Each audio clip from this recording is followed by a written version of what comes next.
இன்னைக்கு நம்ம வீட்ல களை எடுக்கிறதுங்க. களை எடுக்கிறது அப்படின்னா வந்து முக்கால்வாசி பேருக்கு தெரியவே தெரியாது. தெரியாதவங்க கமெண்ட் பாக்ஸில் ரெட் கலர் கமெண்ட் பண்ணிட்டு பாருங்க. இந்த வீடியோவை முழுசாக பார்த்தா பயிர் களை எப்படி எடுக்கிறாங்க அப்படின்றத நீங்கள் முழுசாக தெரிஞ்சுக்க முடியும். அதனால் ஸ்கிப் பண்ணாத கடைசி வரைக்கும் பாருங்கள். சப்ஸ்கிரைப் பண்ணிவிட்டு. இது சாதாரணமான வேலையெல்லாம் இல்லைங்க. இது ஏன்டா சாதாரணமான வேலை இல்லை அப்படின்னு கேட்டிங்கன்னா வந்து சேத்துல வந்து கஷ்டப்பட்டு ஒவ்வொரு பில்லுங்களாக பார்த்து பறிக்கணும். அதுவும் இல்லாமல் வந்து சேரை இசுத்து பறிக்கிறது நம்மளுக்கு ரொம்ப ரொம்ப கஷ்டமாக தெரியுங்க.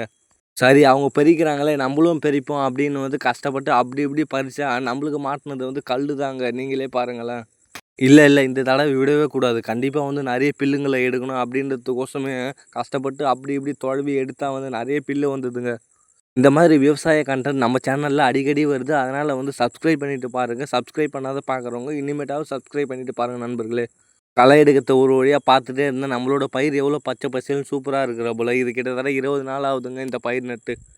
இந்த களை எடுக்கிறதோட பெனிஃபிட்டை சொல்கிறேன், நோட் பண்ணி வச்சுங்க. இந்த களை எடுக்கிறது மூலயமா வந்து சைடில் இருக்க பில்லுங்க எல்லாமே வந்து நீங்கி பயிர் வந்து ரொம்ப ரொம்ப செழிப்பாக வளர யூஸ் ஆகுதுங்க. அதுவும் இல்லாமல் அழுத்திக்கின்னு இருக்கிற செடியெலாம் வந்து நம்ம களை எடுக்கிறது மூலயமா வந்து முடிஞ்ச அளவு பிரியுங்க. அதனால் வந்து ரொம்ப ரொம்ப செழிப்பாக வளருன்னு சொல்கிறாங்க. இதே மாதிரி விவசாய கண்டென்ட்டை நெக்ஸ்ட் வீடியோவில் பார்க்கலாம். நம்ம சேனலுக்கு புதுசாக வருங்க. சப்ஸ்கிரைப் பண்ணிட்டு பாருங்கள். உங்கள் ஃப்ரீ சேனல். டாடா பாய்.